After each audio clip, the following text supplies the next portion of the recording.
Hey, everybody, Brad Linder back with you again with another one tonight. Cutting it a little close to the midnight hour, but we're still going to get it done today. Going to be doing Frankenstein from Universal Pictures Classic Movie Monsters Run, and that's where we're at right now. I'm going to be sharing this over with the page and over with the YouTube channel so that we can show this bad boy off as we color him up and see if we can make some sparks. Plug. But yeah, I've got it shared over with the page now, and cool deal.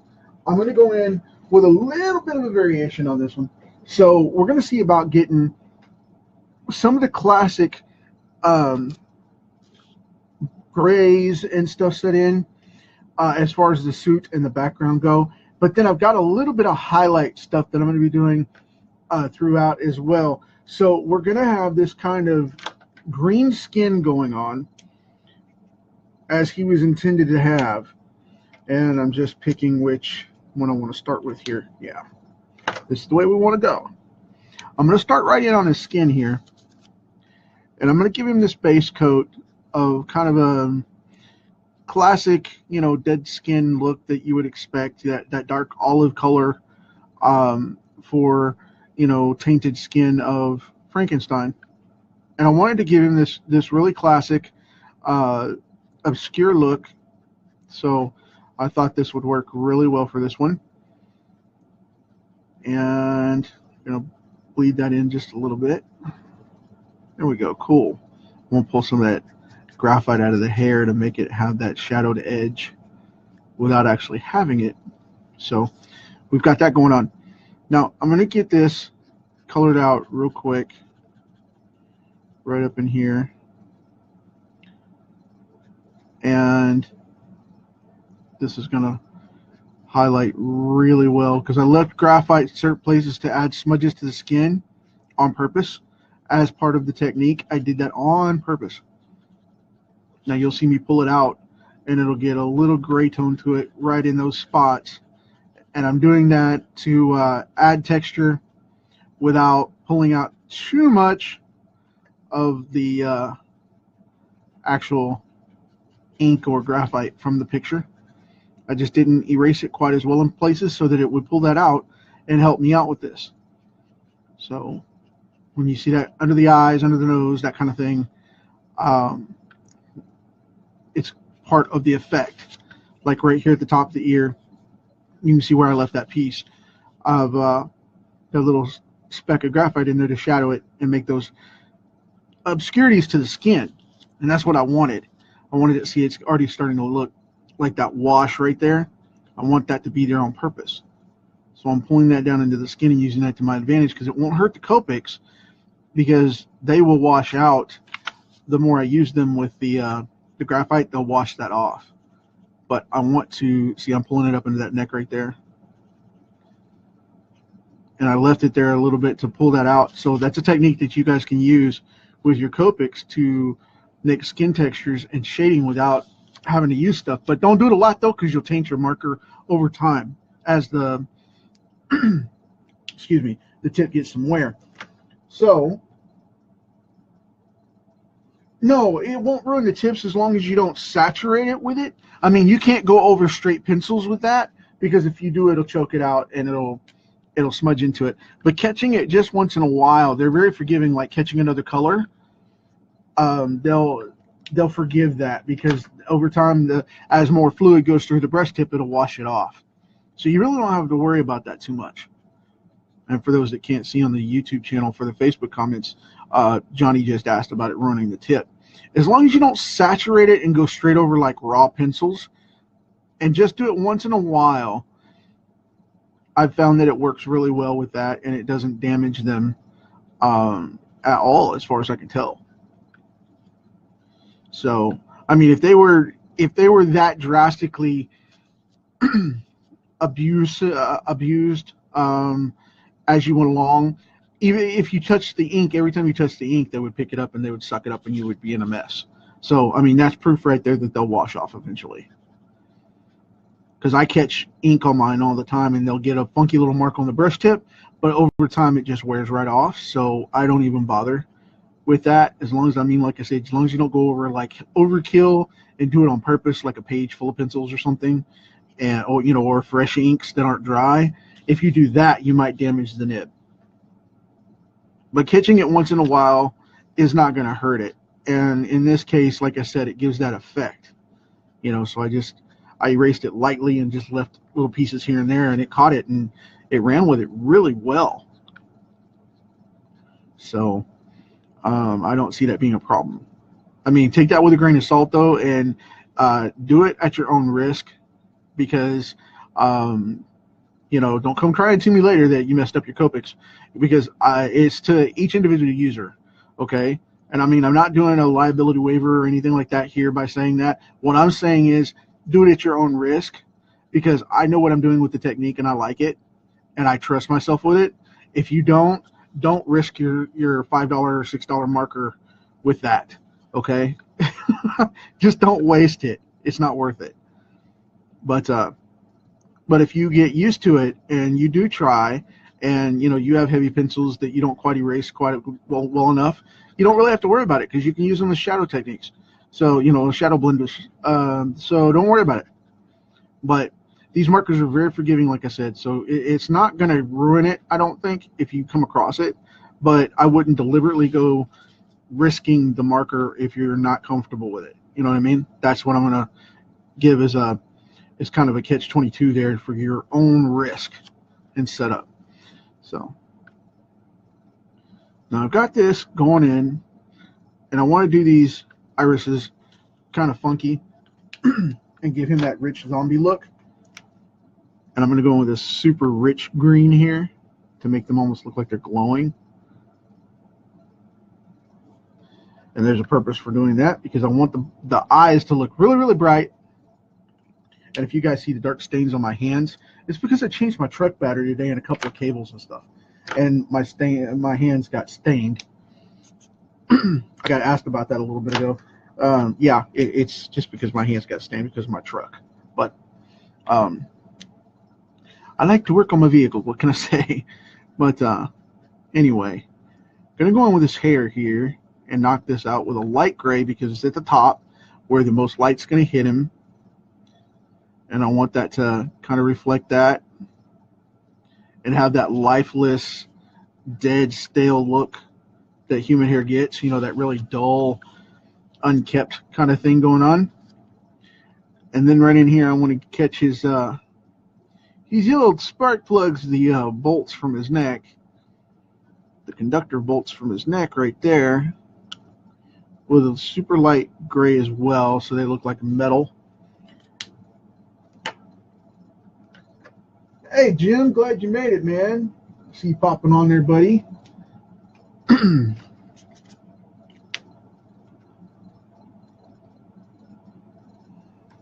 Cinefix made it. That's awesome. Thanks for stopping on, guy. I appreciate it, man. It's been a while since I've gotten to hang out with you. Yeah, Jimbo, you made it, man. That's awesome. Gonna go with the gray on this one for a gray wash first. I know this is going to look funky because it's really dark, and this is not dragging a lot of ink. This is just wet because this marker is really dark. It is a C4, one of my favorite shading markers. I love this pen. I'm just going to kind of whitewash this a little bit for this suit. And we're not going to go Herman Munster style with it. It's not going to be brown. I'm going to go more movie monster with it, which is what it was intentionally marked as, because his suit was actually purple. There was one suit that was green, there was one suit that was purple, and there was one suit that was brown in the films. And Universal wanted them to show up on screen, so they made them different colors instead of just black suits, because black suits don't reflect light on black and white film, and they wouldn't show up at all. So they had to make them in color, and they had to make them brighter. And I think they even sampled it's rumored that they sampled a red suit at one point to help mark the lift of the color, which I found very amusing. What we're going to do here is I'm going to go in with a very light purple. This is a BV11. And I'm just going to go in with this one with a very light purple to add some texture and color to it. And I think this is going to add a nice fabric look to the overall image.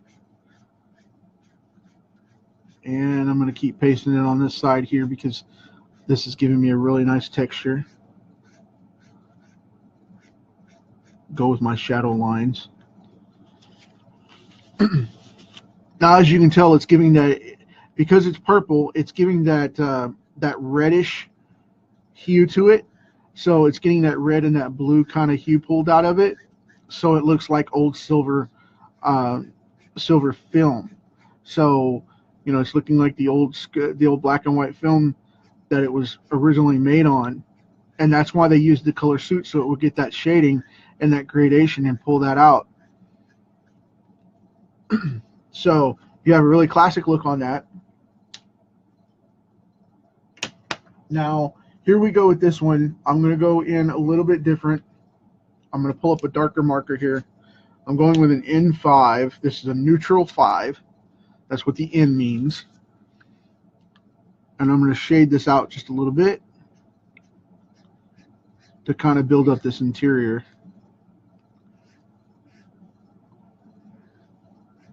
Just a little, not too much. I just want it to give it a little bit of a pop and kind of show some light hitting here and there. By shadowing these pieces out, it makes it look like it's actually hitting light, which is cool. And if you go for these shading lines, if you're ever drawing this, if you're an artist, go for this. It's a little tip. Draw your shade lines in like this. I'll do it on this side so you guys can see it. See that line right there? Go over that line just a little bit. Overlap it just a little so it has a little bit of overflow into the positive light space. And then go over the outside just a little bit like that. And the reason you do that is because it'll look like it's more natural on the fabric, and the deeper shading is towards the center like it's supposed to be. So that's the reason we do that. A lot of people say, well, you know, you color outside the lines all the time. And I'm like, look at it again. Look at what I did with the light effect. You know, it's dry now. Check it out. Look what I did with the light effect. Oh, wow. You know, you go outside the lines all the time, but it looks really good either way. Well, there's a reason I do that. There's a reason I do that. Yep. It's proper lighting. So that's why I share these things, to show people how to do this kind of stuff as I do it as well. But anyway, I really dig that. Came across really well. I'm spinning the card around like crazy right now. Gonna go in on this one with a really dark overlay period, because that was supposed to be a black t-shirt.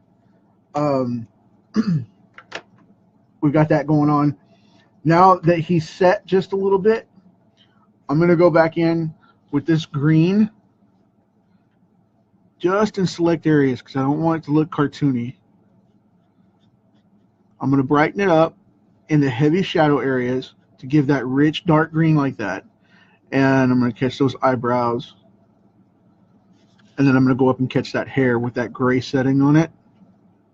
So now it'll kind of add that shading underneath and make the vibrant green pop through and look darker. And it gives it that kind of forest green effect. And I'll get my hand out of the way in just a second. There we go. See, now it gives it that rich effect, that kind of a Hulk look. And we want that in just certain places. We don't want that everywhere because I don't want it to overwhelm. I just want it in key places. Because like I said, I don't want him to look cartoony. I just want to add a little vibrancy to him and make him pull out just a little bit. And this gives that skin a little bit of a live effect, even though it is technically dead. Now he pops up a little bit. And then what we're going to go in with is this T5, which is a toner 5.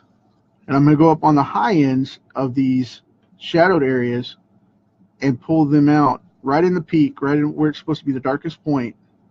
And I'm going to pull that down like this. And the reason I'm doing that is it'll give it that organic gradation that we want, so that he'll be able to have that organic skin-like look. Okay, and that's where we get that approach from. Okay, go right on the bottom of that nose right there. Catch right in these creases like that. Right down under here. Do that lip. Boom. I'm going to catch it right across here like that. And then I'm going to catch that chin, that dark point underneath. It's like, why'd you do the pretty bright green if you're just going to gray over it? Well, when it dries, it'll still have that pretty organic green effect. Okay? So it'll have this great shading effect to it. Okay. Now, got that going on. All right. I'm going to let that set for just a split second here. Okay. And then I have another gray. Excuse me. Okay, I have another gray there. Which I am going to go with, hey, Brian, Johnny, glad you guys made it on, man. I'm going to go under here and shade this out now just a little bit and make this pop up. So we got to put in right here. And I used to do a lot of airbrushing a while back, and I love doing some of these deep mixtures. I can't do it all the time because these markers are really expensive, but I used to love doing the gradations with these markers and airbrush as well, and it was always fun stuff. Just really cool. But sadly, I don't have quite the steady hand that I would need for airbrushing everything. My daughter wants me to airbrush my truck. She wants me to put my Firestorm logo on my truck, and I'm just, because I'm remodeling it, and I don't know. I don't know if my Mountaineer can handle that. But we have that going on. Now I'm going to come in with something really weird. I know this is going to sound strange to do this, but I'm going to come in with this purple. And what I'm going to do is I'm going to put a line right across here, across this eye. Like that right there. It's the same purple I used in the suit to highlight it. And then come down the sides just a little bit like that. And it'll give you that heavy, heavy brow. You know, that really deep, heavy brow. It makes it look like he's almost primitive man, just sticking out there with the, you know, the Fred Flintstone type ridge. That if the Flintstones were properly done, they would have that. But they're not supposed to scare the kids. They're supposed to be fun. Let's see here. I'm going to go in and put a couple of warm touches here. This is going to make him look a little bit more warm and alive, and dare I say the word moist, but that's exactly what it's going to make it look like. It's going to make it look like the flesh is alive and not stiff and burn up, and that's what that purple will bring out. I do this a lot in the Hulk stuff that I do as well, because I like to add that signature color, and everybody's like, well, what is that? What is that? Why is he looking like that? You know? Well, the reason is because I add purple in there, and it adds that draw and gives him that depth. So now, with that done, I'm going to grab a very cool N6 out of here, which is neutral 6. I'm going to grab it out of my bag of tricks for you kids, and check this one out. This is very dark, very smoky.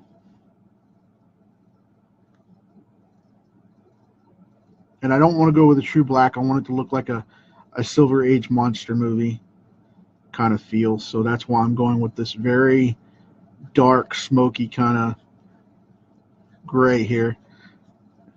This neutral 6 is very, very dark. It's supposed to be a neutral color, but it's not. It is a very, very dark, rich gray. I really dig this color. And I don't use it very often because of the fact that it is a very powerful color and it's not to be toyed with. And everybody's like, what do you mean by that? And it cracks me up too, because I get to tell people the difference in gradations.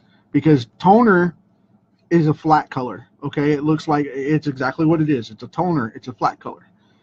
Neutrals are very, very rich in their own gradation of color. I mean, they are dead center gray. They are the truest gray you can get, a neutral. A warmer goes to a browner, redder tinge, more like a flesh tone kind of thing, but it's like a pale flesh tone, where neutral goes true solid charcoal gray, and it stays in that gradation for about 10 points, because it'll go 1 through 10 very easily. I love this color because it gives it that old school cinematic type of look. And now I'm going with the neutral 0, which this one's kind of a smoky translucent kind of color. And I'm going to use the marker wedge, which I know I never use with you guys, but I'm going to use it anyway because it has just a cleaner pull to it. So, and I want to put in prominent lines that are just going to bomb in there. Now, what that's going to do is it's going to connect the black lines in the ink to the outer darker gray and make him look like he's highlighted for an old school monster movie when it dries. So even though you can see the gray here, you're still going to get that green vibrant color pop, and you're going to get that silver screen purple out of the suit, which I'm really, really digging. Now I'm going to go in here on his eyes, and I'm going to add this as well. And the reason I'm doing that is because, like I said, I want to give that gradation, and I want to leave no negative white space, period. So, with that said, we have Frankenstein. Hope you guys dig it. Thanks for hanging out with me. I know it's really, really late.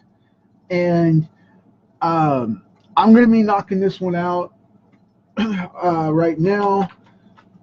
The next one I'm going to be doing, you're going to get 2 back-to-back today. And I'm not saying when it's going to happen, but I'm giving you, for sure, I'm going to give you Beastman from my He-Man run. So there's that one.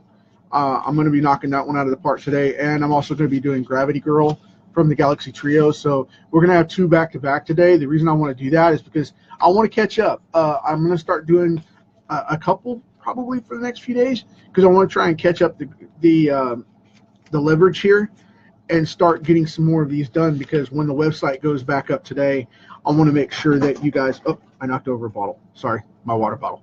But whenever I get back to going on these, I want to have them colored up and ready for the sketchbook, so I can start doing the next set and getting that out for you guys to start seeing new stuff this coming week. So for the rest of the weekend, the rest of the weekend, I'm going to start pushing out Tuesday through Sunday of this week. I'm going to start knocking out a couple of more extras so that we can get them up. And then I'm going to start doing some new stuff this weekend once the site's live, so you guys can see that going on. And my new blog for my namesake is going to be up. You're going to be able to see a lot more tutorials, the how-to stuff finally. All that good stuff is coming live. We had some server issues where I just had to completely go with my owned servers, owned as in I own them, just like it sounds. So yeah, man, it's just one of those things. I went with the servers that I owned, so I didn't have any more drops from outside services where I was trying to build it up and get everybody a high-end experience. It's all in-house now, to where the servers are completely owned by me and handled by my services, so that I don't have any of my sites go down, and I don't have to worry about that. And I am also offering my hosting services to the public now to counter and compete against those companies that dropped me all those times and helped prevent my sites from coming live, which I hated. But anyway, those bumps in the roads are over, and thank you for another one. Business aside, you guys are awesome. Thank you for sticking up with me so late in the evening. And you know how we do it. We've got this great big rock for a limited amount of time in this thing we call life. And we got to punch this party ticket and have a good time while we're here, and also make it a next generation cool place to hang out. So talk to you tomorrow.